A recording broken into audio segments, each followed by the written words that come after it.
This is American justice. This is American democracy. And those of you who are familiar with it know that in America, democracy is hypocrisy. Now, if I'm wrong, put me in jail. But if you can't prove that a democracy is not hypocrisy, then don't put your hands on me. Democracy is hypocrisy. If democracy means freedom, why aren't our people free? If democracy means justice, why don't we have justice? If democracy means equality, why don't we have equality? Who are you? You don't know? Don't tell me Negro, that's nothing. What were you before the white man named you a Negro? And where were you? And what did you have? What was yours?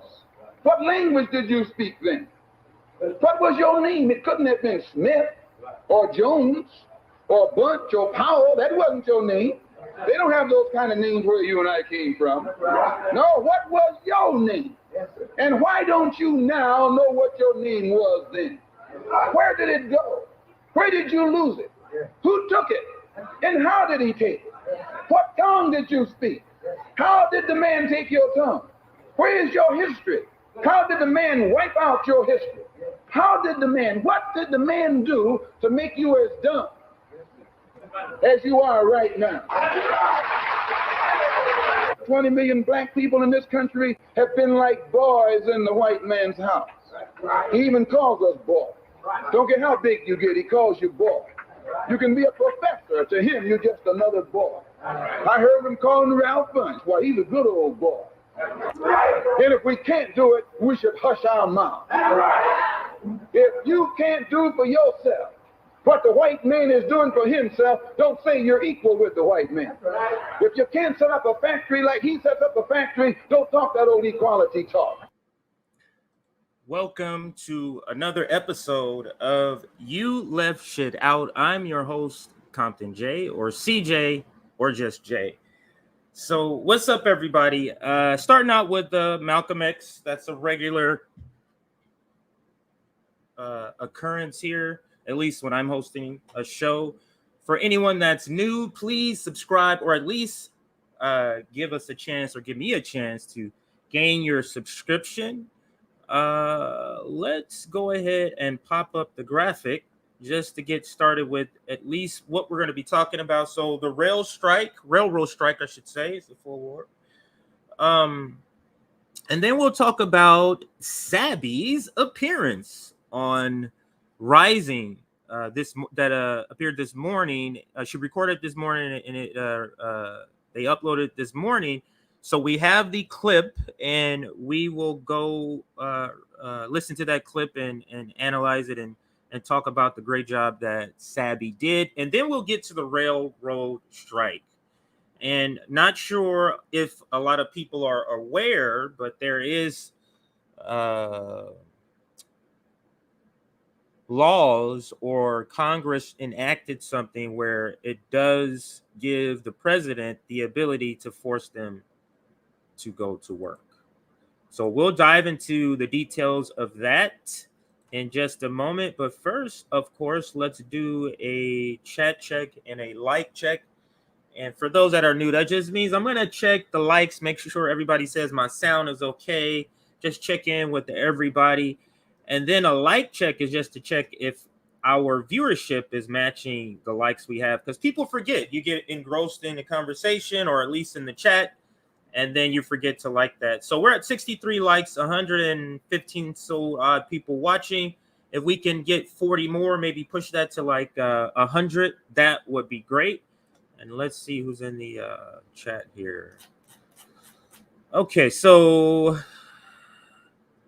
let's read this one. What is identity politics if it's not what AOC is, Briahna, or Ilhan Omar, Barack Obama, etc.? Is there such a thing as a proletariat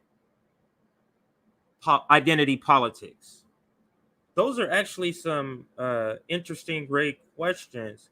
I would say the use of the squad and all of them being women of color is the perverted version of identity politics.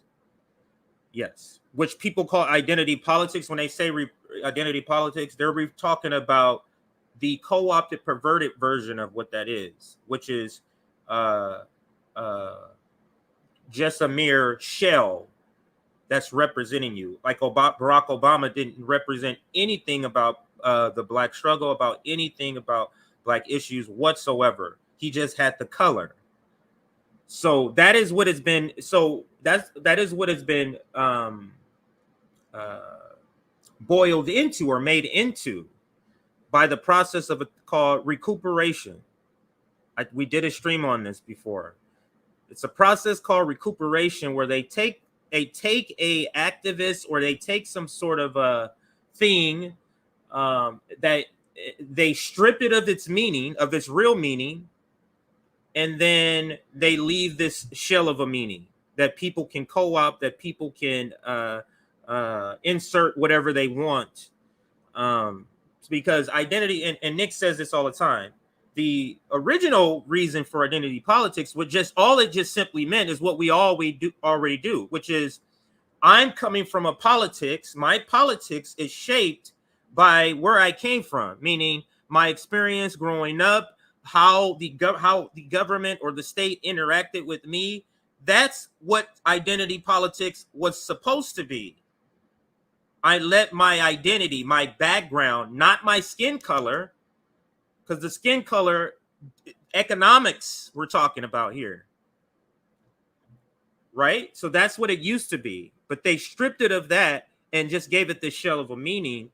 So they are being used as the co-opted version of identity politics, absolutely, especially when they're grouped together as the squad.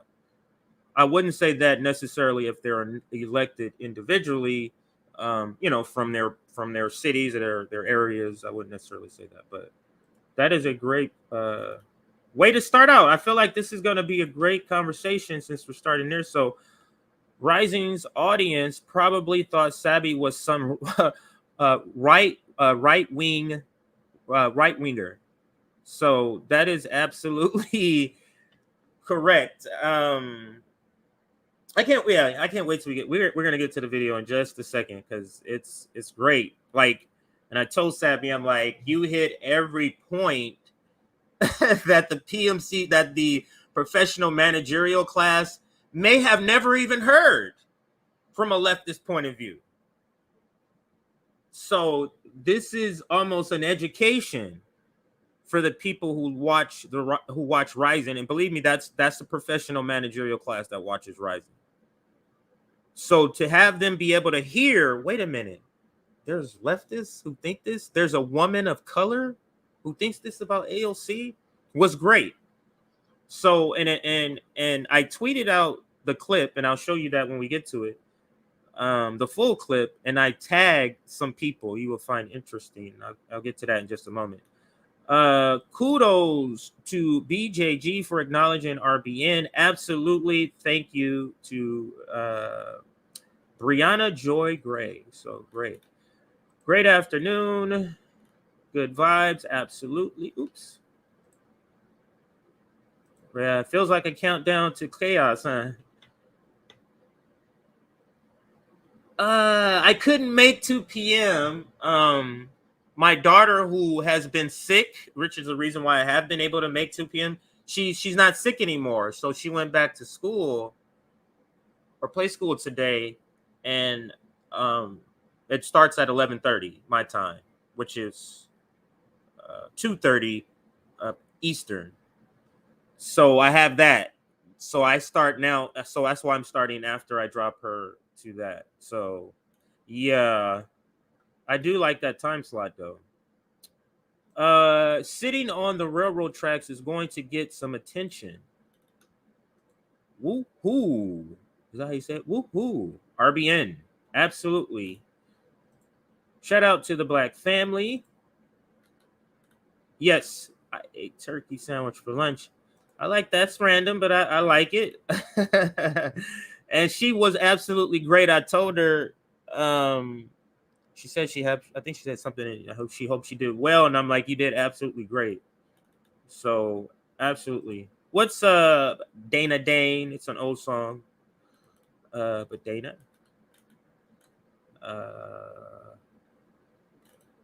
Okay, so I think I got a good, like, well-rounded. Just seeing if I missed anything.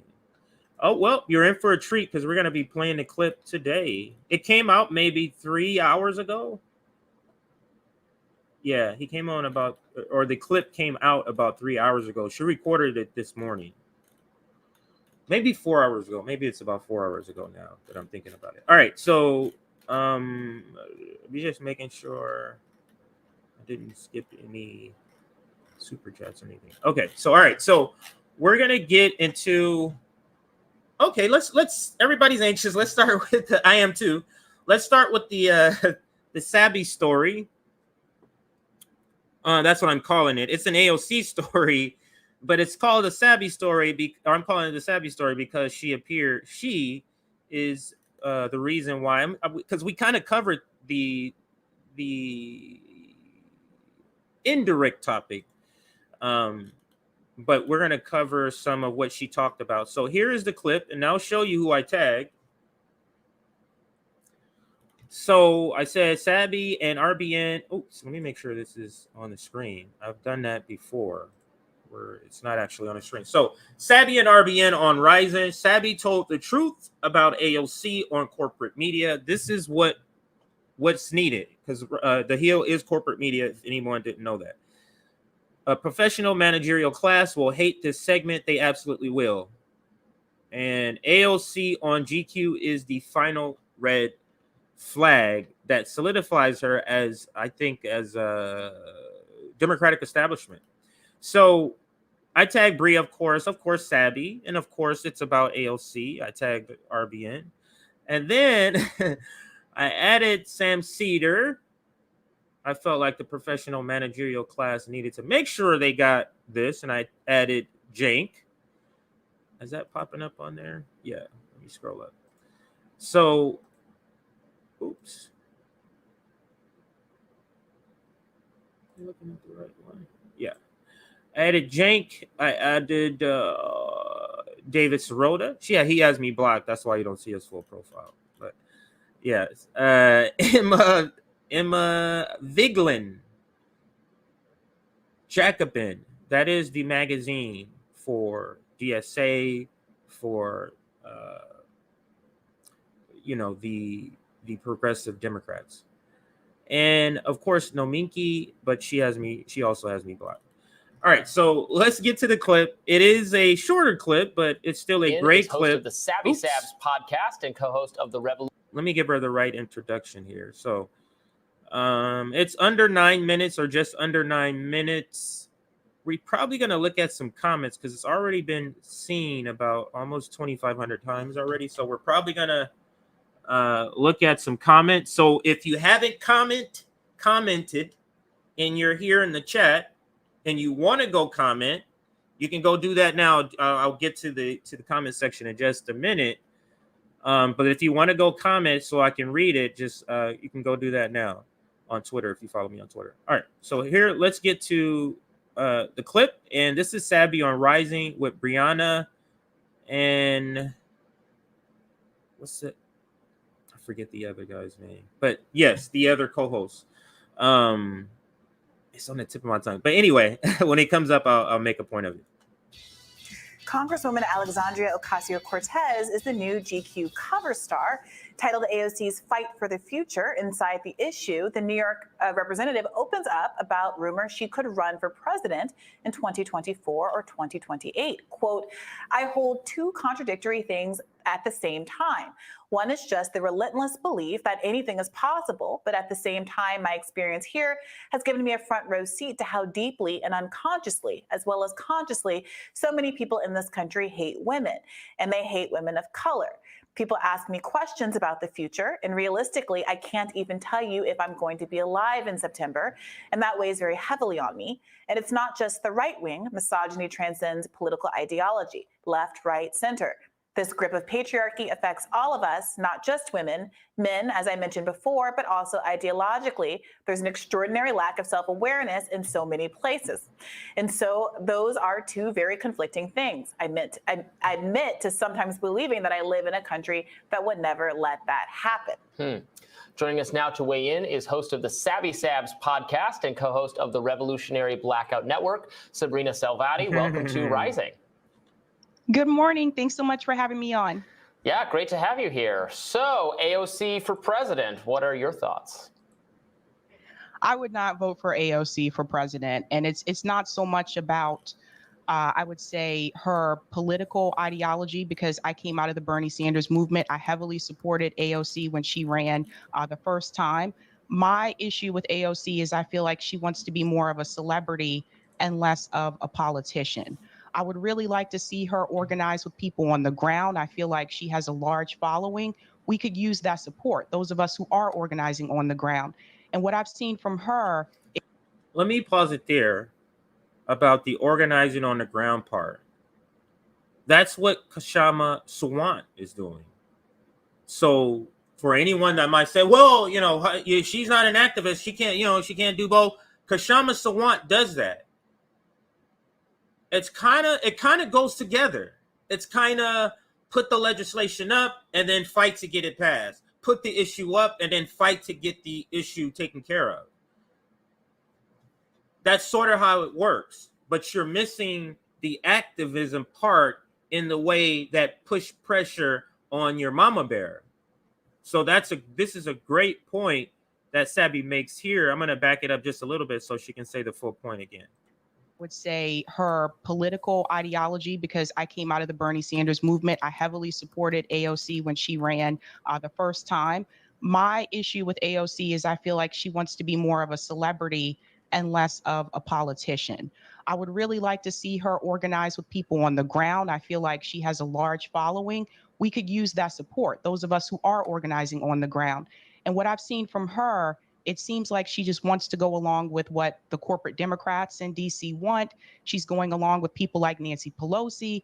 We saw the switch from when she first entered Congress and she was protesting outside of Nancy Pelosi's office. And then she went from that to calling Pelosi Mama Bear. So it's very clear to me. Like making that particular point, making the contrast between those two sort of events, that's something that's exploding the minds of the professional managerial class when they hear that. And believe me, they're seeing this because the professional managerial class, one, want to see anything that AOC has, anything that's out there about AOC. And two, this is the channel they watch. The professional managerial class is watching TYT, Breaking Points, and Rising. Especially the ones who want to pretend or who self-identify as leftists. So this is another extraordinary point. I'm going to back it up again because I just want to hear her make it again because it's a great point. So let's back it up a little bit, probably right around here. Like she has a large following. We could use that support, those of us who are organizing on the ground. And what I've seen from her, it seems like she just wants to go along with what the corporate Democrats in DC want. She's going along with people like Nancy Pelosi. Is that a critique that the professional managerial class, progressive Democrats can push back? What is the pushback to that? What Sabby's saying here? Like, what's the pushback to saying it seems like she just wants to go along with corporate Democrats like Nancy Pelosi? What is the pushback on that? Like, literally, what is the example that, oh, no, it's not. Here it is. Here's an example of her doing something opposite to that. That will be my question to anyone who would say that's not true. We saw the switch from when she first entered Congress and she was protesting outside of Nancy Pelosi's office. And then she went from that to calling Pelosi Mama Bear. So it's very clear to me, I think she wants to be a career politician, which is what she said that she would actually go against. When she first started running, she said she didn't care if she was a one-term congressperson. And obviously, I don't think that's true today. So I think that The problem that I have with AOC is I don't feel like she's actually fighting for these progressive issues the way that she said that she would. And I feel like she's starting to use identity politics as an. Before we get to the identity politics, let's address the other point. You know what they would say to Sabby's answer there? She doesn't feel like AOC is doing or pushing hard enough in the way that she said she would. You know what the PMC class would, you know what the professional managerial class would say to that? What do you want her to do? She's using strategy. Have you ever heard of strategy? Who said that? Who said that? Anybody in the comments? Like, that's what they were, the response. What do you, if you don't want us to do, like, if you expect us to do every tactic that you want us to do, if we don't do it, have you ever heard of strategy? Exactly. Ding, ding, ding, ding, ding, ding. Nina Turner said this. That's what they would say in response to. But the thing is, the response saying, you want us to do everything you do, you haven't done anything. Your response by saying you want us, like, you expect us to do everything. No, we don't. But you haven't, you're 0 for 0. 0 for 0. So there's a lot in between. How about you go 5 out of 10? How about your constituency, the people who put you into office, the people who donated for you, the people who phone banked for you? So another great point. Let's continue with Sabby. As an excuse for people not to support her if she were to run for president. Sabby, I think that's such an important point that so many leftists, and this might not be common knowledge outside of, leftist circles, are frustrated with AOC because they believed in her so much in the beginning. And BJG just makes that point that we were just making. How this may, like, she's like, this may be shocking to people watching who never heard this about AOC from somebody on the left. So she's saying this might be, a little shocking to those who may not have ever heard this before. And that's so true. Let's continue. Sabby, I think that's such an important point that so many leftists, and this might not be common knowledge outside of, leftist circles, are frustrated with AOC because they believed in her so much in the beginning, because she demonstrated some willingness to engage in the sorts of adversarial politics that she was elected to pursue. The Justice Democrats who ran all of these progressive candidates, many of which were successful, AOC the most successful among them, were explicitly supposed to be highlighting the contrast between what the people wanted and what the Democratic Party would deliver. And folks have felt over time, I think you very accurately described, how they felt like she has increasingly fallen in line. I mean, what do you make of her choice to kind of ascribe criticism of her kind of solely to misogyny or these other kinds of external biases as opposed to her behavior in Congress? I think some of this, there's some truth to this, to the point that, yes, is there misogyny in this country? Absolutely. But I think she's not looking at the big picture here. If we were to look back at the 2016 election, Hillary Clinton received the majority of votes. So the majority of American voters voted for the female candidate.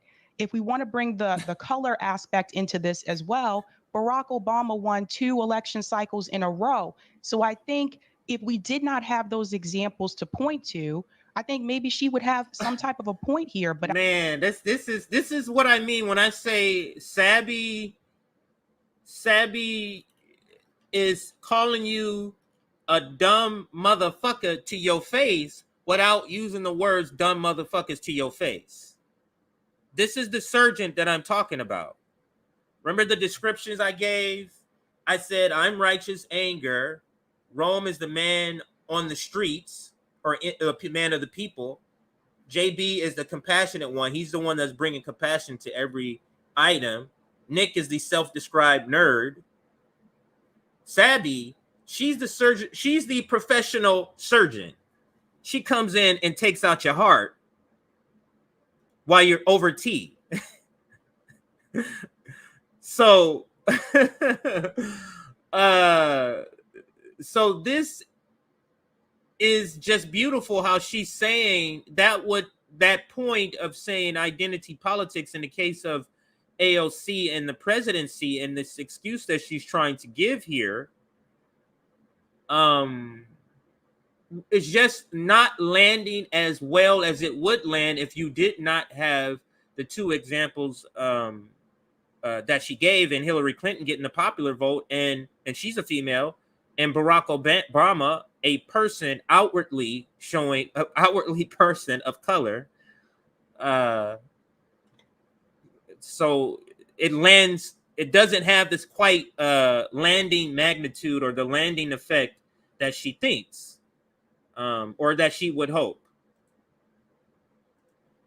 Right.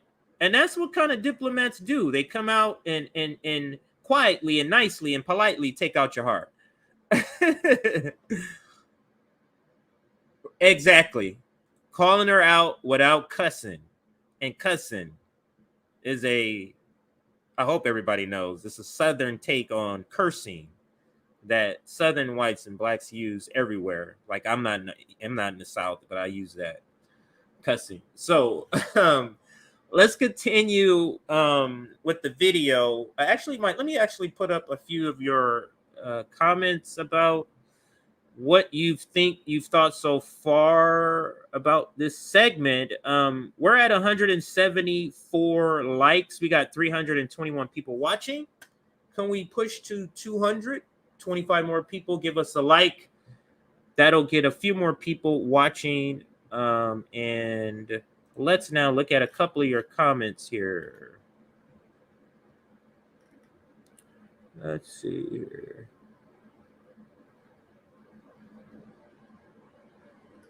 There's actually people who believe this, though.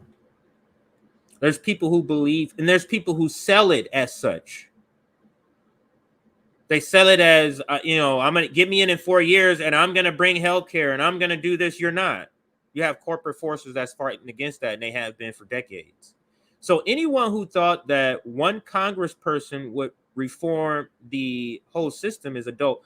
Like, I get the logical analysis of it and calling it adult, but this is literally millions of people who think this. People invested in electoralism as the number one thing they do of change. Like if you vote on the weekends or vote every here and there, but your activism is 7 days a week, your activism is, every weekend, 4 weekends every month doing some sort of work, that's a different story than somebody who's out here phone banking and donating to politicians and saying everybody go out and vote and not doing any work in the community. So I get it. Let's continue. She was voted one of the least effective members of Congress. AOC. Are progressive winning? Are we winning with that? Progressives?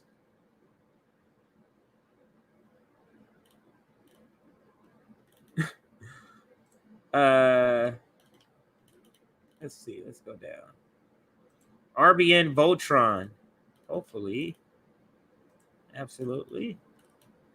I don't know if I put that one up. Oh, wow. All the new comments came in. She is a savage. CIA Sandy. That's what Tucker Carlson calls her. All right, so let's continue with the video. I just wanted to see a few more people jump in, and it looks like we got another 10 people. So thank you for liking. If you did, it jumped our count up just a little bit. So let's go.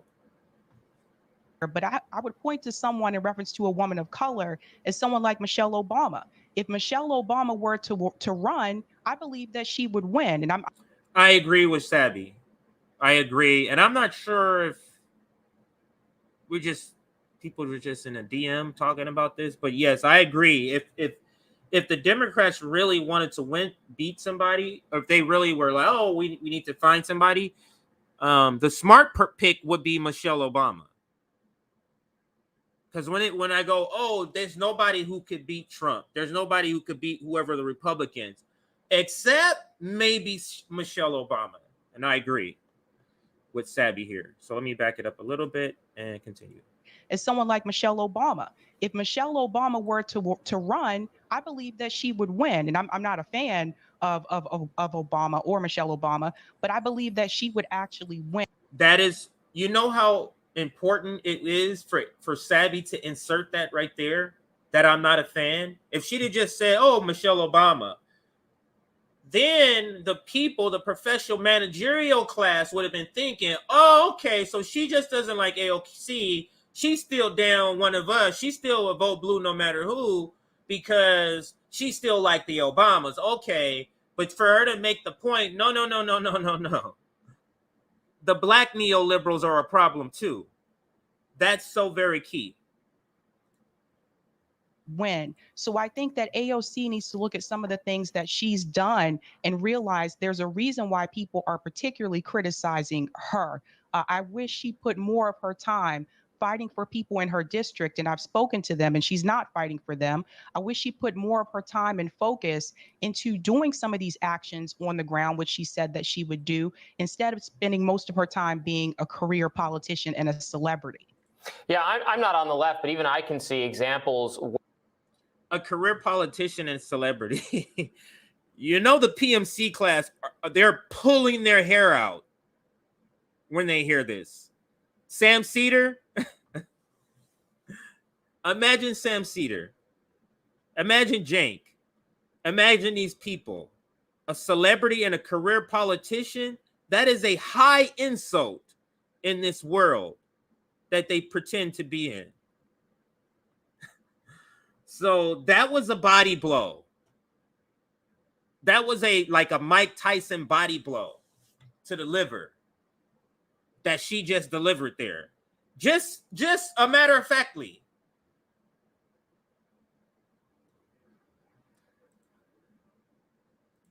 So actually, let me rewind it just a little bit, and then I'll let her say that again, and then continue. People are particularly criticizing her.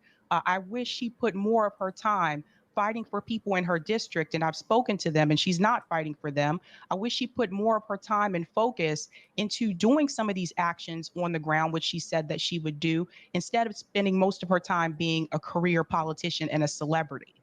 Yeah, I'm not on the left, but even I can see examples where Democratic candidates or progressive candidates who don't succeed, like Elizabeth Warren, very much turning to. So my apologies to Robbie. I forgot his name. It's so funny because one of my friends since we've been 12, his name is Robbie, and his birthday, I was just talking to him or chatting with him yesterday. I hadn't talked to him in a couple of years. So funny, I forgot that. But yes, Robbie. He spells his with an I instead of a Y, but yes. Apologies, Robbie. The reason I didn't get it, or the reason that, more people were still favorable to Bernie instead of me, was for reasons of sexism and misogyny and so on. And yeah, AOC used a lot of strong language in this interview. So the comment about not being certain that she was going to be alive, she's in the article. She says she wasn't talking about her marriage. She to a white man. She wasn't positive. I saw this comment. Do you know my friend Robbie? Because that's how he spells it. Robbie is so white. And the description you said. Anyway, I thought that was a joke, but go ahead. Positive that an intercultural, interracial relationship would be the right fit for her. I mean, that's I think we generally consider it to be a good thing that support for interracial marriage rising, but not necessarily among AOC. It is really, like you said, a heavy identity politics language. Yes, I agree. I think that she may not realize she's making herself come across like a victim. And I felt like that interview with GQ, it was depressing. That's not inspiring. That's not what young people want to hear. The people who supported AOC, especially people who donated a lot of money to AOC, they don't want to hear those things. And we're not saying that you can't talk about the challenges I think that you are facing, like as a progressive in DC. We're not saying you can't talk about that, but look, I'm in an interracial relationship. Yeah, there are challenges that come across with that. Deal with it.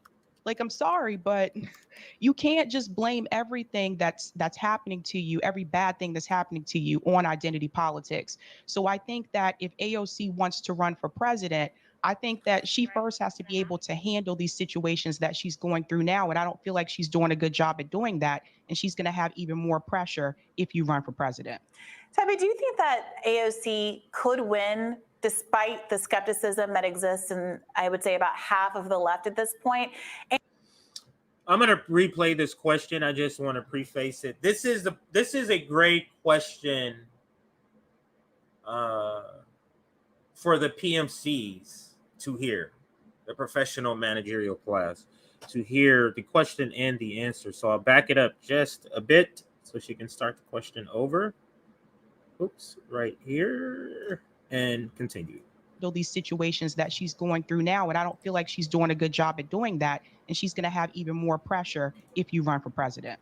Sabby, do you think that AOC could win despite the skepticism that exists in, I would say, about half of the left at this point? And if not, do you think it's still possible for her to rehabilitate herself at this point? I think in order for her to win, she would have to do one or two things. She would either have to pander more so to the corporate Democrats. She would have to win over liberals. And I say that because some of us as leftists have left this. We've left the Bernie movement. We're done with the two-party system. So good luck getting us on board. That there. For them to hear that these are people who was part of Bernie's movement. Nick campaigned. Nick went door to door. So you're fast forwarding. You look at RBN. You're taking out Rome wasn't part of it, but the rest of us, you're literally taking 4 black voters away. And not only black voters, people who would campaign, people who would go out and go door to door, do phone banking. For the professional managerial class to hear that, as that's disheartening to them. Maybe it's eye-opening to why Nina Turner lost, because I wholeheartedly believe that part of the reason she lost, some of it was bad campaigning, but part of the reason she lost is because she became a different person. And when you do that, you turn off the most energized group, which happened to be, in her case, the further left people or the more radical left people. So they didn't come out. They didn't donate in that way. So that, that's the results. But anyway, let's continue. On board. And I think the other option is, yeah, she could redeem herself, but I think that would hurt her position in DC right now. That's the problem she's going to run into. Everyone who has been there, who has really tried, I think. Before she makes this point, she's telling the PMCs the only way AOC can redeem herself, there's 2 things she can do to win the presidency. She either has to pivot right or pivot left. That's essentially what Sabbys is saying. She has to pivot right to capture liberals and those conservative corporate Democrats, or she has to pivot left, which is going to alienate herself from the Democratic establishment. That's her choice. Pivot to the people or pivot to the cash, to the stacks. That's the option she has. There's no middle path that the professional managerial class want to create of holding hands with imperialist capitalists trying to scream socialism. That's what they're trying to sell us on. Your partner with a capitalist saying, I'm a socialist.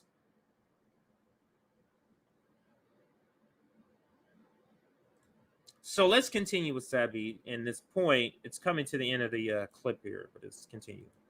Movement. We're done with the two-party system. So good luck getting us on board. And I think the other option is, yeah, she could redeem herself, but I think that would hurt her position in DC right now. That's the problem she's going to run into. Everyone who has been there, who has really tried, I think, to push back, A perfect example is Cynthia McKinney. They have pushed them out. They're not going to let politicians stay there that actually are going to fight for the people and push back against the corporate Democrats. They're not going to let the anti-war voices really stay there in that party either. So that's what she's going to run into. So the question she has to ask herself, does she really want to fight, or does she want to be a career politician? Yeah, you bring up the anti-war point is so apt, because this is someone who, on paper at least, is like a progressive anti-war Democrat being interviewed for a major magazine that has an audience that maybe is across the board and maybe not explicitly progressive but liberal. Talk to them about the Ukraine war. Talk to them. This is a time to say something about how wrong this is and how there should be different policy. And of course, it's silence, and it generally has been from even the supposedly left members of Congress on this issue. Not universally silenced, but I think not nearly as much talking about it as those of us who oppose what's going on would like to see. So anyway, thank you so much, Sabrina, for joining us. We really appreciate it. Thanks so much. So that is Sabrina's appearance on Rising, and like I told her, great appearance. She made points that people on the right, conservatives who watch this, liberals also, to progressives who watch the same channel, professional managerial class, that either they've been pushing their fingers in their ears so they can't hear us saying it, or they've never heard it. So that was a very important interview for them to hear, and I'm just glad Sabby was able to get that message out. So what I want to do now is pivot to the railroad story, because this is sort of heating up here. The railroad strike.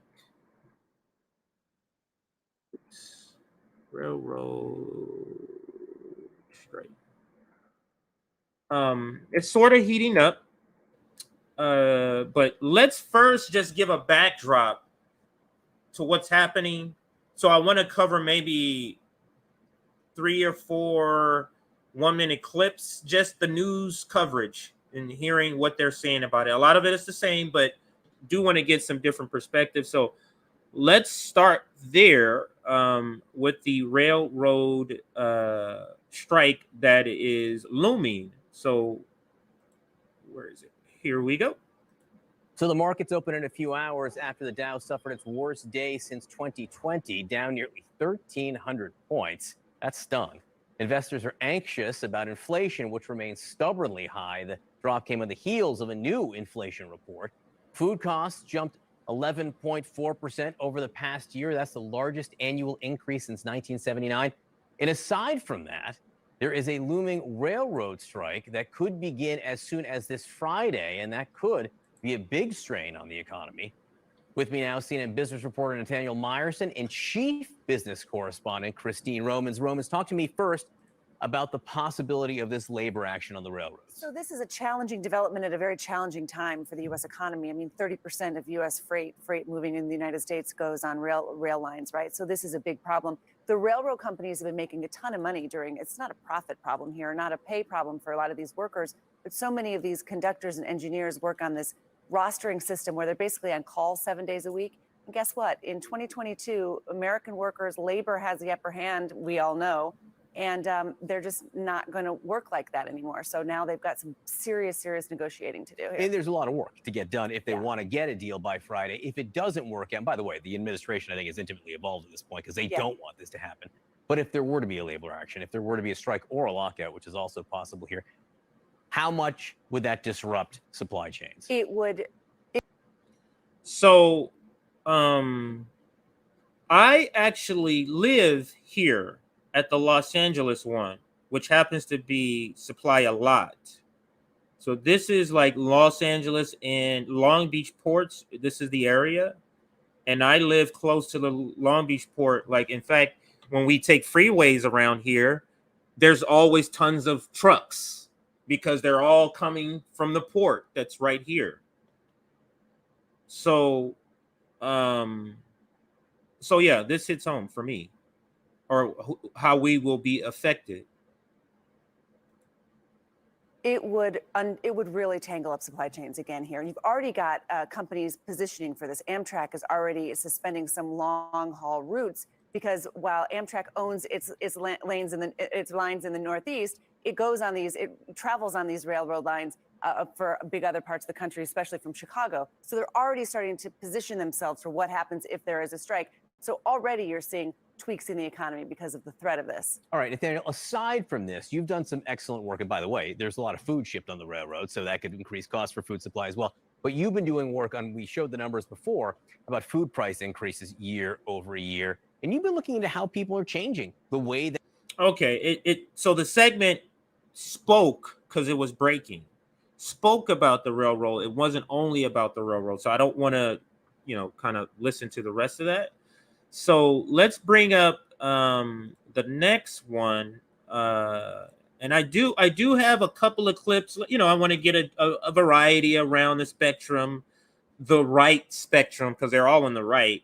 So I'll go far right and get some Fox News. I'll go some center right and get some CNBC.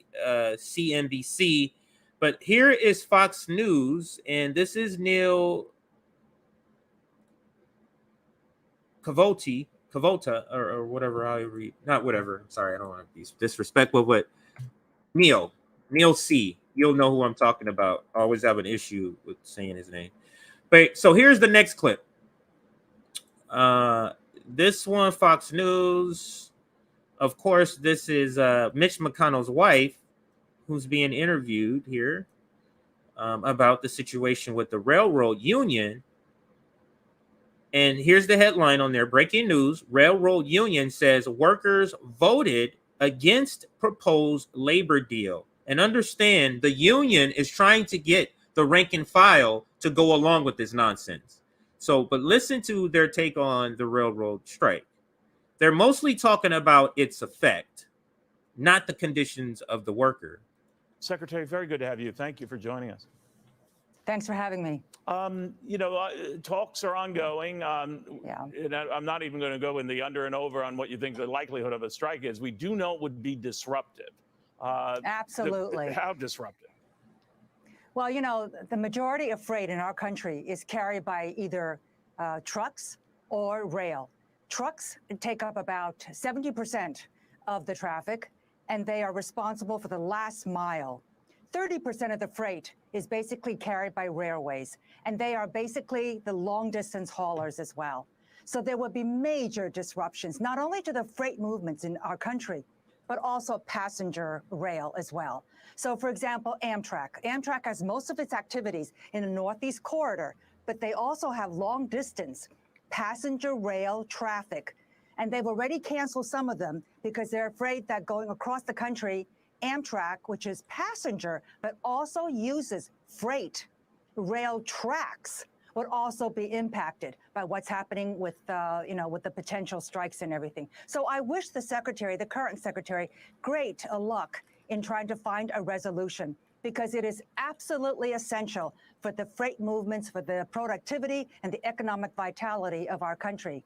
This discussion, negotiations, has been ongoing for about 2 years. It's about 18 months, and it was based on the 2019 set of agreements. And so it's about time. And the two sides have had a very hard time coming together. So let me ask you about that, Secretary, if you don't mind. Now, lawmakers could intervene and block a walkout. I mean, that's obviously going very far. Yes. They don't want to do that, but there has been history in our country. Did you hear what he said? He said, hold on, capitalists, all of the capitalists who are watching, calm down.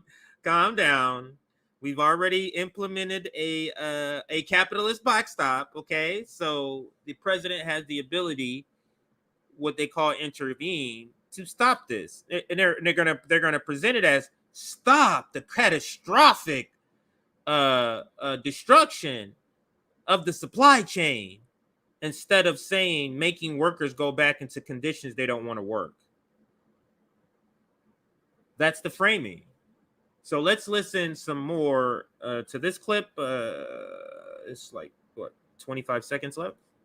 Our country to force that issue. I know with Ronald Reagan, when when airport controllers had Right. The gone last on one was strike and he basically- fired them. Yeah. But I'm just wondering, how far should they go?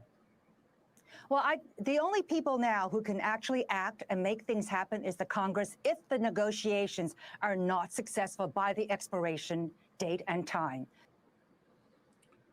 So you heard that last point she made. So let's go to the next clip. He's saying Congress has to act. It's funny how nobody is taking a position that what is it that they're asking for and why don't you just give it to them? You see how that point of view is never explored, especially on corporate media TV, corporate stream TV. But here's another clip. This one put out by More Perfect Union, and here is what it says. Railroad workers tell us they're prepared to launch a nationwide strike next week. The rank and file seem to be in nearly unanimous agreement of a strike. Worker Michael Lindsay said railroads have pushed workers to the brink with 24/7 on-call schedules and 0 days off. And that's what corporate media, you see how corporate media didn't mention that part? Because people will go, what? That's fucking ridiculous. Just fucking give them. Y'all gonna disrupt the chain? Why are you telling them to go back to work? Why aren't you telling the capitalists that's a fucking ridiculous request or demand?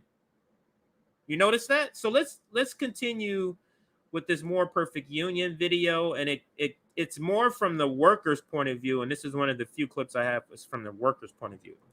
The impact of a railroad strike across the industry, it would be like asking what would be the results if a nuclear bomb went off in New York. Obviously, it would be utter chaos.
$35,000 people in the past 5 years. That means that they are completely incapable of meeting the demand that is placed on our economy. Just on duty time, you are very commonly working 80 plus hours a week. That does not include the time that you're sitting at the away from home terminal. I mean, you might be away from home, subject to the railroad, not with your family, for 120 hours in a week. 120 hours in a week. Does anybody think that's reasonable besides capitalists? What does 120 hours a week should do to a family? A country who claims like the family, we're all about the family. Are you? Capitalism plays no part in divorces, breaking up families. Isn't finances the number one reason for divorce? What does that have to do with capitalism? Isn't that all about capitalism? What do you think? What type of relationship can he have with kids? Working 120 hours a week.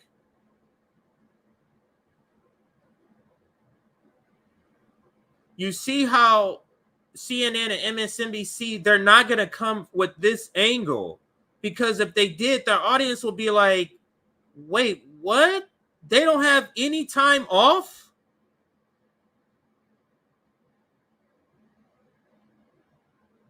$120 hours a week? That's 3 full-time jobs.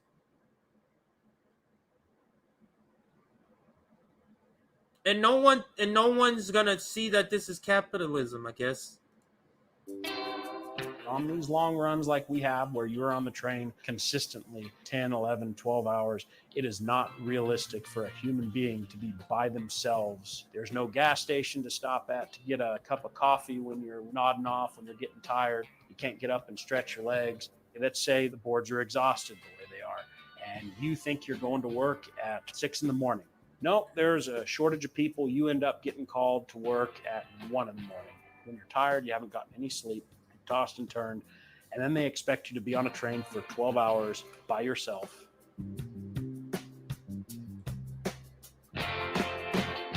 We used to be paid an above average salary because we work an above average lifestyle where we are gone holidays, weekends. But the way inflation is devaluing our purchasing power, that's not really the case anymore.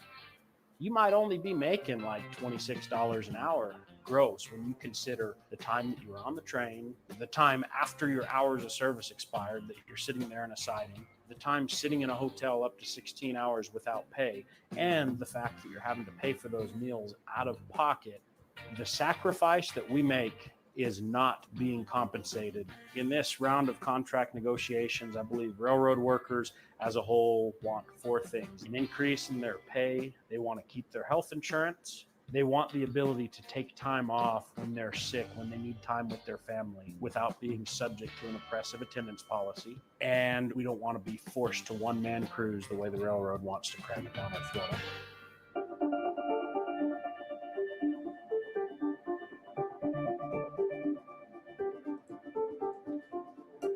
They will hear the arguments from both the railroads and the unions about what their asks are and what they think is important. They will evaluate the underlying economic circumstances, the state of the industry, and they'll come up with what they believe is a reasonable resolution to this contract dispute, and they will have their recommendation. At that point. So this video may be a little older. So this has already happened. Guess what the recommendations were that the Biden administration's, I forget what the name of the forum or committee is. Basically what the capitalists want, what the railroad companies want, not even addressing any of the attendance issues that the workers are bringing up. Not one. And say, here's our recommendation. And you know what they're going to do? They're going to force them to take that recommendation, or they can. Point, there will be another 30-day cooling off period where the parties hopefully will be able to negotiate off of what the recommendation is. When the cooling off period extends, then the parties will be released, so they would be free to engage in a work action. That would mean, potentially a lockout or a strike. I definitely believe that railroad workers this time around are ready to strike. I think people are waking up to how important the supply chain is to their daily lives. I mean, that became very clear when we had these big slowdowns and we had empty storefronts, and that was based on underperformance. But no performance would have bigger impacts across the board. And that we're hearing them talk how a general strike will bring these capitalists to their knees. Do you hear it in the discussion?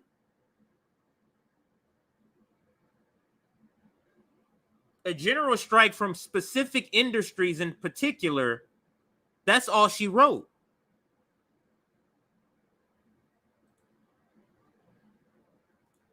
Imagine how bad the backlog would be if the railroad shut down for a week's time.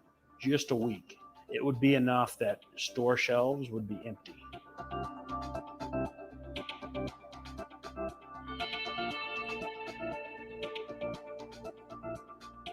These people do not even care whether there's a railroad industry in 10 years. I care.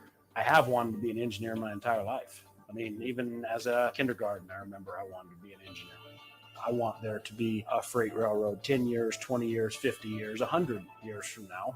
It seems like essentially these Wall Street cronies are intentionally destroying the industry to absorb as much profit as they can out of it until they've picked it dry and all the blood's gone, and then they can just let it fall. If we want to actually start fixing supply chain, if we want to have real solutions to how do we fix our supply chain and make sure that we're more competitive and that we are meeting the needs of our economic system, we need to give these workers the contract they deserve, because that's the only way we're going to be able to rebuild this system and make it more effective and make it more efficient, more productive for our country. So it was important for us to watch that particular video just to get the other side. Oops. Where's it at? This one. To get the from the sort of the workers' point of view about this railroad strike, or this railroad dispute. Oops. What did I click here? Hang on a second. Yeah. Let's do this again. Bringing up the article. So here's the article from the World Socialist website. It's entitled "Millionaire Congress Threatens to Intervene Against Potential U.S. Railroad Strike." That is the headline. So let me do one check here. Railroad strike. Let me do one check here before we move. So actually, let's do a like check before I read this part. Now, this is going to explain how the Democrats, the pro-union Democrats are going to be the ones to squash and crush the workers, the pro-union Democrats. So we're at 328 likes. That is awesome. Can we push to 25 more to 350? We have 371 people watching. Thank you so much. Now, if you want to get notifications for streams like this and in all of our other streams, make sure you subscribe to our Substack. You get notifications and you don't have to depend on YouTube to notify you. So please join our Substack if you are interested in that. All right, so let's now get back to the railroad story. And this article here, hang on a second. Yeah, I did the right one, so I can close this one. Yeah. All right, so let's read. This one is by Tom Hall. It was written 2 days ago, 2 days ago. So the Railroad Worker Rank and File Committee is hosting a public meeting Wednesday, September 14th at 7 p.m. That's today. And it's about 2.5 hours, 2 hours and 20 minutes is going to start. Organized to prepare a national strike. All railroad workers and their supporters are urged to attend and register for the meeting here to join, and then they give some information. Now let's begin with the article. So Congress intends to intervene to prevent a national rail strike and unilaterally impose a concessions contract. Steny Hoyer, the second highest ranking Democrat in the House Representative, told Bloomberg News on Monday. So this is not at all, this is not at all. This is not at all something they're hiding. He was on a news, that's Steny Hoyer right here, the millionaire Steny Hoyer, telling workers, get your fucking ass back to work, basically. Steny Hoyer that's just the caption for the picture. But let's continue with the article. And it starts with a quote. There is a role for Congress if, in fact, they fail to reach an agreement. Hoyer told Bloomberg television news station, "We can pass legislation if needed," he added. "A railroad strike at this point in time would be extraordinarily detrimental to our economy and the American people, and we want to avoid that." Now, from the union and the rank and file's point of view, this is the whole point. Extraordinarily detrimental. This is to our economy. This is called leverage of the worker. So from their point of view, that is the whole point. But you see Steny Hoyer, a Democrat, part of the party who claims to be the pro-union party, there is a role for Congress if, in fact, they fail to reach an agreement. Now, what does this railroad company have to do in order to get the worker to bow? Don't they just have to not negotiate and just wait for Congress to make the workers go back to work? If a capitalist company knows they have that in that ace of spades in their back pocket, the Joker, why would they have to negotiate. Why do they need to give the workers what they want? They're not even offering a little bit. Why would they not need to do that? Or why would they need to do that when they know they have the Joker? They know Congress, filled with capitalists, is going to all say, hey, get those fucking workers back to work. So let's continue here.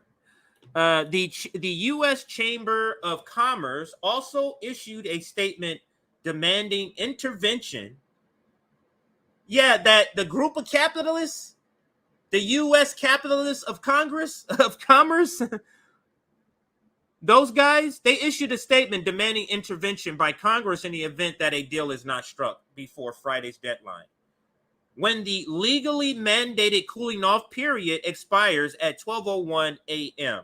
This is the latest public statement by a major industry group demanding Congress intervene to impose a contract by fiat, ripping up the democratic rights of 100,000 railroad workers who are nearly unanimously opposed to a deal and are pushing for a strike. So capitalists already have this fixed. It's already fixed against the worker. And we want to still think we can, and progressive Democrats, Justice Democrats, they still think the workers, that the Democratic Party is the party for the workers. They're still trying to sheep herd workers to this party that's going to make a deal with the capitalists and give the capitalists everything they want and force workers back to work. Literally no days off.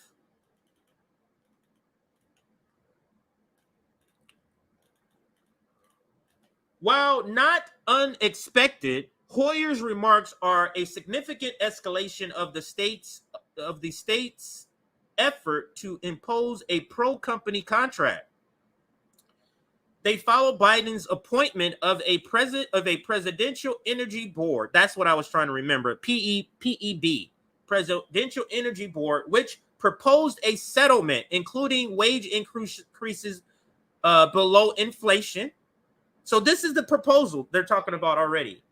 So the appointment of a board, the Presidential Emergency Board. Now, this is all part of the legislation. The cooling off period, all of this is part of it. The appointment of this board is part of the same legislation, right? So the board proposed a settlement that did not increase. It had a wage increase, but not an increase. But the increase was below inflation. It increased healthcare costs and no changes to the hated attendance policy that leaves train crews on call 24/7.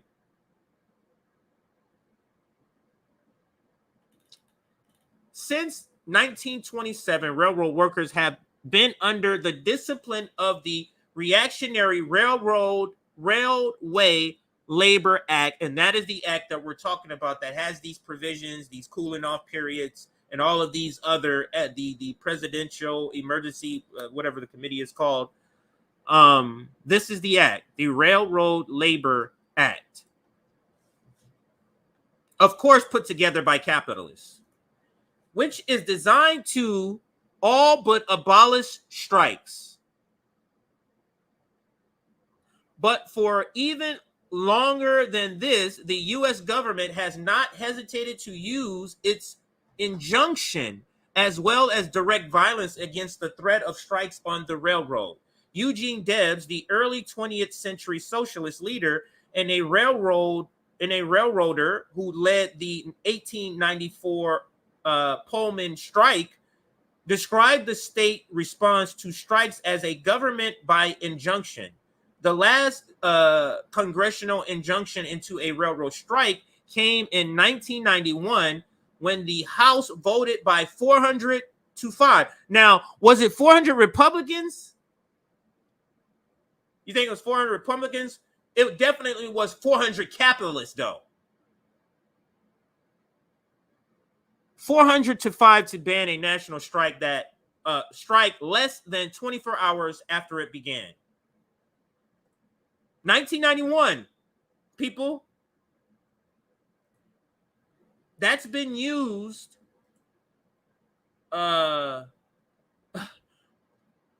Minimum wage is older than that. They used this provision to force workers back to work in 1991. The last time minimum wage was hiked up was in the 70s. That tells you who this is. This 400 to 1, 400 capitalists to 5 capitalists. The other 5, maybe these are, I don't know what this vote was in 91, to be honest with you. These are the Democrats. The pro-union Democrats, the pro-worker Democrats, this is what they're going to do. There's no Republicans to blame this on. But the professional managerial class, the Jenks, the Merriam Williamsons, the David Sirotas, the Majority Reports, the TYTs, they're still going to try to funnel workers to this party that's not for workers.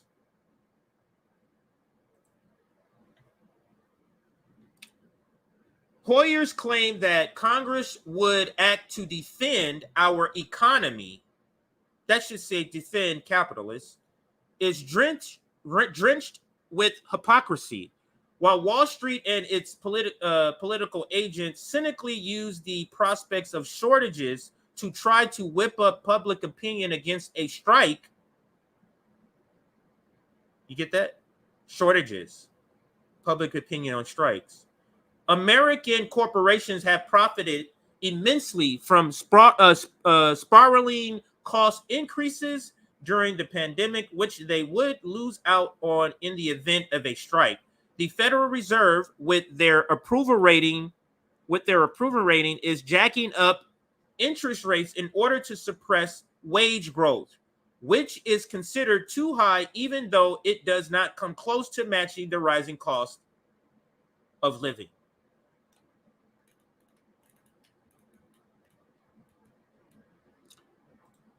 Actually, let me pause here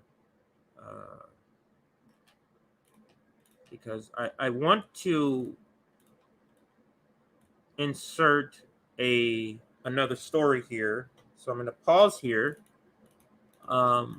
This story is a more updated story by the same author, Tom Hall. So let me place it here, and I'm going to come back here because this is a good pivot point in the article. Oh, already up. So now look at the new headline.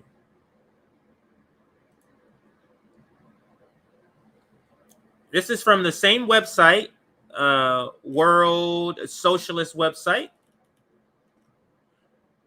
Rail unions, now this is the leadership. Don't get that confused with rank and file. When they say unions, like they're talking about leadership. Rail unions grovel to Congress as Washington makes contingency plans ahead of Friday strike deadline.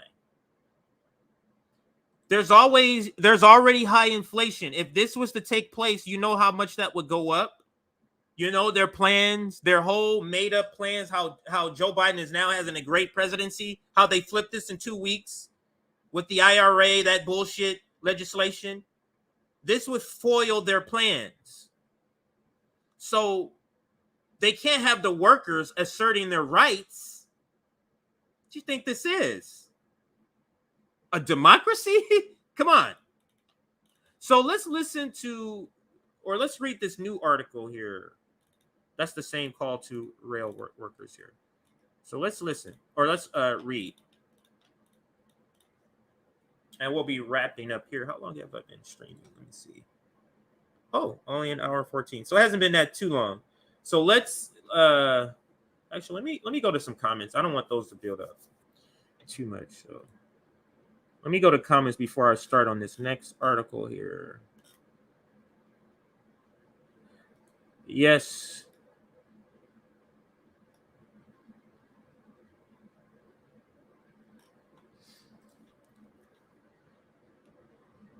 what CJ is talking about, what RBN has been talking about, capitalism is destroying everything. Some love money more than taking care of people. Great comment. 25% living held below mean inflation.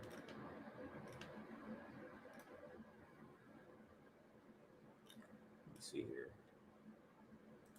Congress can reduce rail CEO pay and increase, I think that means worker, I think that's a typo, worker wages with a stroke of a pen.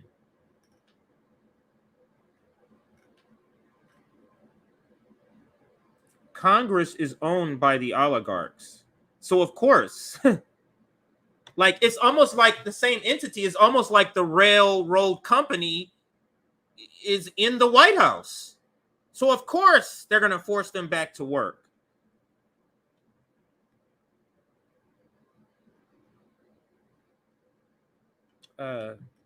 It's not even serious. So I was going to put a comment up and subject that person to us talking about it, but it's not worth it. They may have put that up there just so I can do that. So capitalism has always been about profits over people. Holla. All right. So let's continue now back to the article, and then I'll go back to comments here. So with less than 3 days to go, this was written 17 hours ago. So yes. So with less than 3 days to go before the deadline for a national railroad strike, the rail unions, the rail leadership are working desperately to work out a deal with the 7 Class 1 freight railroads. The unions, however, are faced with the overwhelming opposition from workers. So this is why when they say unions, they're talking about leadership. The leadership, however, are faced with overwhelming opposition from workers, which is seriously disrupting their attempt to bureaucracy enforce a sellout deal. They're trying to enforce a sellout deal, but the workers are overwhelmingly against it, which makes it hard. So they're going to have Congress, aka the rail companies themselves, come in and force them back to work. Congress is simply the managerial class for the people who are really running the country, and that's the capitalists. Capitalists have these tools set up throughout the government. One's called the filibuster. They have these backstops set out throughout the government to stop this type of stuff. So rail workers are fighting against a concessions contract proposed, issued last month by a Biden-appointed presidential emergency board that includes cuts to real wages and increases to healthcare costs. It also leaves intact the hated attendance policy that have driven tens of thousands out of the industry.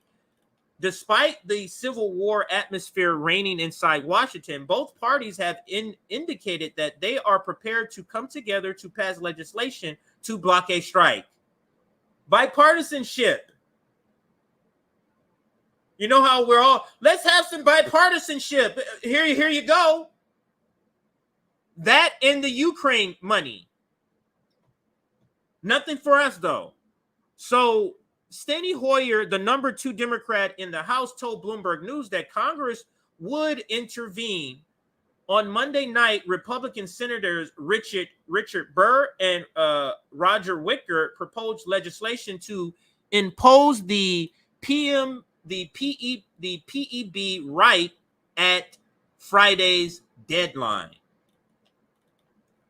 In a groveling letter to congressional leaders for both parties Tuesday, the Transportation Division of the International Association of Sheet Metal, these are all the unions that they speak here, declared, "We humbly ask you to please let the two sides work this out." That's a direct quote. In other words, the unions are not demanding Congress stay out of a strike that will take place on Friday. Instead, they are begging Congress to give the unions the space and time needed to enforce a deal and avoid a strike. The letter adds, now is not the time for short-sightedness, as fragility of the economy is very real.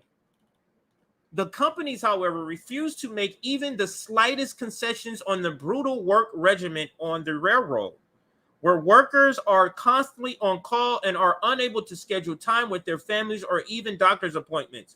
The Brotherhood of Locomotive Engineers and Trainmen, which together with Smart TD include the majority of railroaders as members, said that they would even soften their bargaining position by asking for underpaid sick leave to no avail.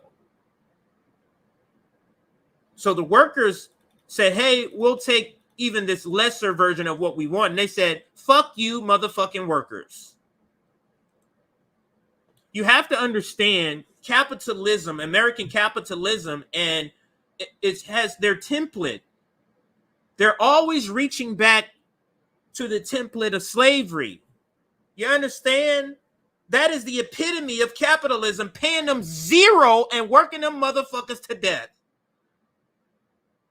That's what they're always reaching for.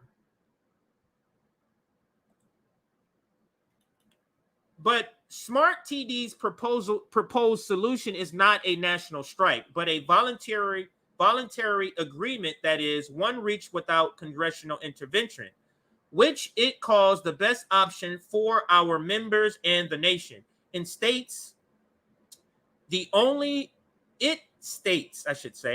The only tool left is our shed. In our shed is an agreement worthy of ratification by our members.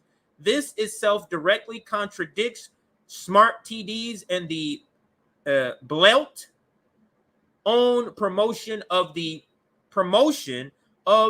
PEB reports as historic a few weeks ago. Statements which only enrage workers. So they called it historic, which enraged the workers, is basically what that was saying there.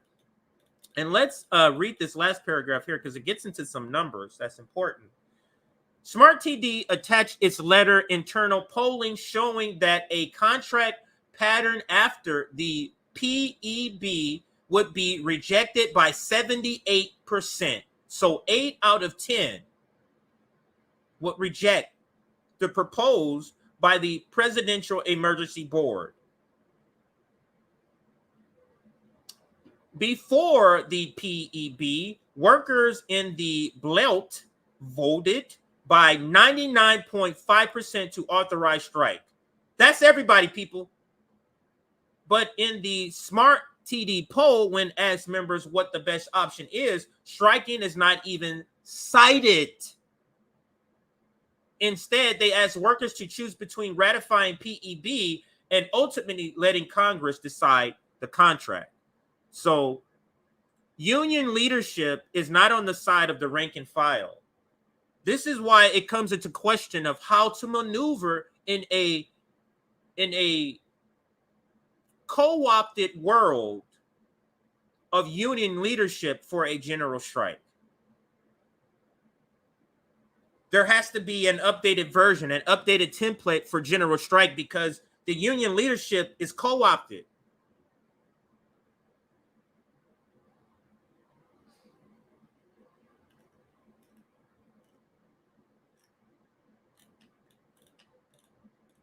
Where's that comment? Oh, shit. I hate when it upstate like that. Somebody said something about, I don't want to say it without putting it up there. Anyway, I think I lost it. Anyway, so this is eye-opening, this reporting. This is eye-opening. So let's continue, actually, because we're going to be bringing this to a close. It'll be a shorter episode. I usually go 2 hours or more, but I don't think I'm going to hit 2 hours today. Smart TD adds that even if intervention does become inevitable, then please hear our request and consider our proposal for the sake of our members' families. In other words, the unions passively accepts a legitimate and inevitable that Congress, which is comprised mostly of millionaires who own stock portfolios, would tank in the event of a strike, can intervene to rip up workers' democratic right to strike. So fuck the worker strike. All these millionaires who have stocks in companies that will be losing money if a railroad strike would happen. That seems to be a conflict of interest to me. It seems like this Railway Labor Act needs to be repealed.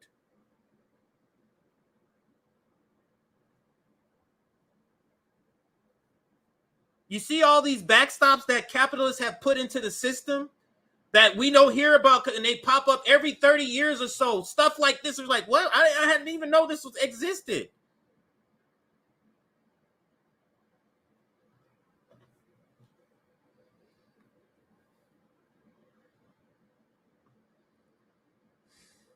Just can't believe it. So we can get happy. A strike is coming. The workers, they're stifling. You see how they're bottling up workers? Starbucks is doing it, closing stores. Workers are trying to exercise their muscle. And they're saying, fuck this shit.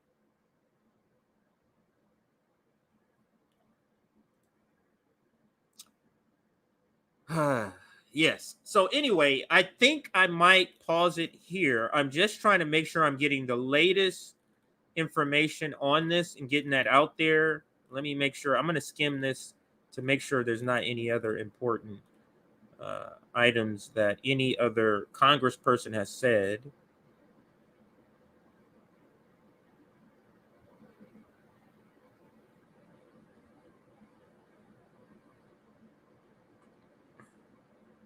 Okay.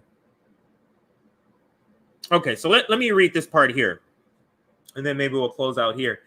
White House Press Secretary Karine Jean-Pierre declared Tuesday a shutdown is unacceptable and will hurt American workers, families, and businesses, and they, meaning the railroads and unions, must take action to avert it. Late Tuesday night, this is last night, the Biden administration announced that Labor Secretary Marty Walsh would host talks with both sides at the White House Wednesday morning. Biden, meanwhile, is making contingency plans in the event of a strike to move freight without the need of the railroad. Jean-Pierre said the White House is reportedly engaged in daily interagency meetings to discuss the impact of a strike on supply chain. The railroad, meanwhile, are continuing to wind down operations in advance of the deadline. Norfolk Southern contingency plan to refuse taking on new freight takes effect today, and Amtrak, which runs almost entirely on lines owned by the freight railroad, has begun to cancel passenger trips. The union has denounced this as self-help prohibited, as this self-help prohibited before the deadline by the Railroad Labor Act. So they're saying they shouldn't be doing this before the deadline, contrasting it to their own loyal observance of the law by keeping workers on the job. Now contrast that with they're keeping workers on the job under the normal conditions. So and again, they give the call to the railroad workers are meeting. This is going to be happening in about 2 hours. This meeting, to join or contact the meeting, send an email, and it has an email here and fill out the form. So that is a call to the ranking file to join that meeting. So it's terrible, but this is just yet another capitalist swooping in to crush workers. Another capitalist backstop, another thing like the filibuster that is just infused, integrated, interlaced throughout our system that we can't take out. But it always suits the. Ask yourself this: who does this suit? Who does the Railway Labor Act? Who does that benefit? The worker or the capitalist? forcing a concessions contract certainly does not benefit the worker. So I think I'm going to end it there. I do want to check Twitter just to make sure nothing breaking has happened in this story that needs to be reported before I stop this stream. So I usually go to Nick to look at stuff. He's talking about the Monarch and the Monarch bullshit that's going on. Oh wow. Let me pull this up here. It is something that Nick has posted. So let me pull up a tweet by Nick. I'll post it in place of this article. So we're probably going to clip the railroad strike and post this separately as a separate clip, maybe tomorrow or in the next couple of days. What? Why does it show me not following Nick here? Yeah. You see that? What kind of shit is this? You see how it unfollowed me and Nick? It shows me not following Nick right here. This about a bitch. Okay, so this Twitter, man, these motherfuckers be doing all types of shit. But here's some news, some Stacey Abrams news here. Georgia Governor Kemp has 8-point lead over Stacey Abrams in new poll. Kemp has held his lead and taken advantage of incumbency. Democratic strategist is quick to blast dumpster fire poll. So that is a little bit of news. I'll keep this up so you can kind of see me search here. So let's go to see if what's trending, if we need to cover anything breaking on, especially on the railroad thing. So let's go to trending here. Don't see much important, just a lot of the nonsense fake stuff. So something about Dr. Fauci in the hearings. So yeah, I'm not. Oh, here's Amtrak. So maybe this is it, where it has Amtrak trending. I'm gonna scroll down, but I'm gonna come back to that just in case I don't find anything separate here. Just want to make sure I'm covering the very latest on this. So let's. Okay. So this is just as a result, because Amtrak knows that the strike is going to happen. So this is just as a result. So Washington Post, breaking news, Amtrak cancels all long-distance trains beginning Thursday as rail system brace for strike. Amtrak cancels service beginning Thursday on all of its long-distance routes. So they're preparing for the strike, but they know Congress is going to pass legislation to get them there. So this is Joshua P. He's well known, leftist on Twitter. Amtrak is canceling all long distance trains tomorrow. Oh, this is an older tweet, in anticipation of a rail strike, because some railroad barons who made $20 billion last year refused to even give workers unpaid sick leave. The greed of capitalists knows no bounds. And you can see it says read Class Struggle Unionism by Joe Burns. And that's his suggestion. Let me see anything else. This is from Jeff Stein. And I think Jeff Stein is Washington Post, right? Jeff Stein. Let me see what pops up. Yeah, Jeff Stein. All right. Emerging. This is not quite 2 hours ago. About 2 hours ago. Emerging impacts of potential rail shutdown. Amtrak cancels long-distance trip. Ammonia fertilizer AG products pulled from trains. Price of ethanol, other products soar. Grain shipment could stop tomorrow. If rail shuts down, our entire agricultural system shuts down. Now, let me use this opportunity for us to get to understand. You see what the power of labor can do with a general strike. Shut shit down where capitalists aren't making money, they'll come to the table and say, workers, what the fuck do you want to come back to work? But it's going to take pain.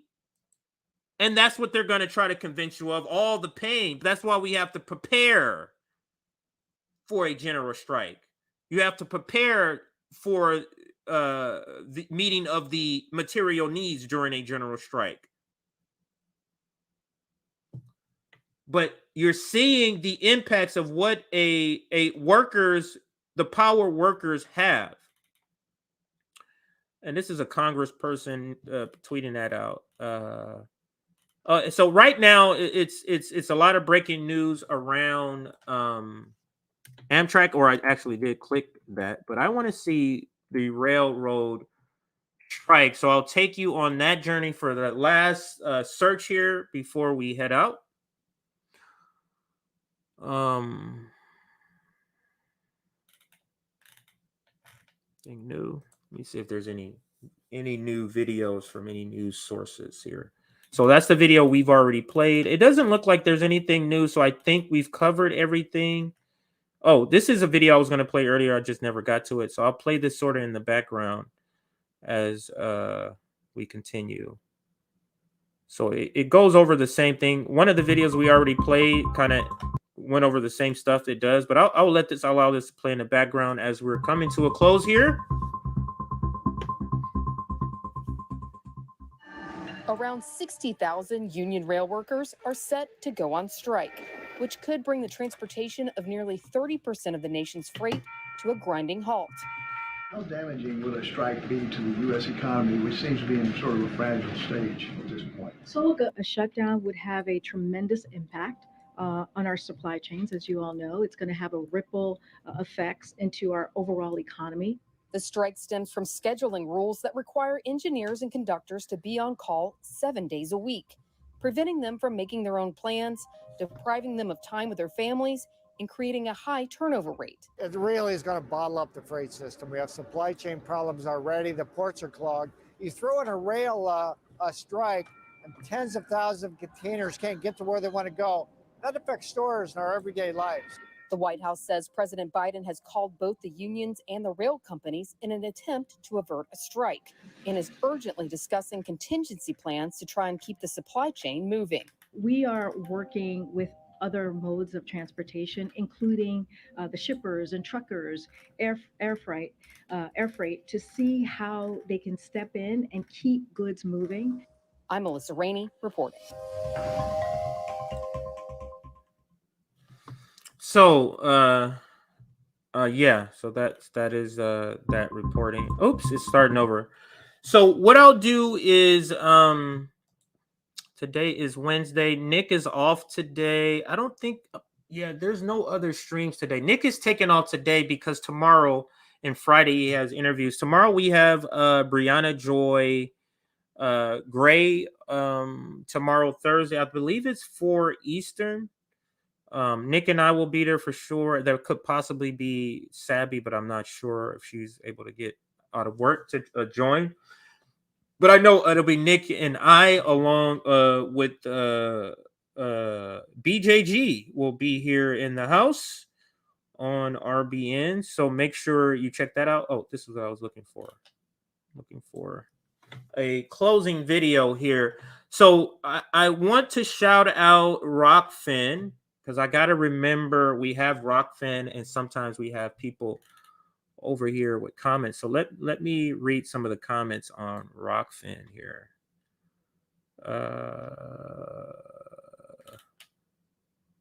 So Dick on Rockfin made a lot of comments. So I see your comments here. Reagan Bush couldn't have fired all the air traffic controllers like that and nothing happened. Must be that Pentagon CIA had their controllers in place to take over. Again, the only explanation 2 in a row. So there's a bunch of comments you have, but I'll read one. So thank you for that comment. Thank you for those that's watching on Rockfin. So there's a couple of things to kind of announce.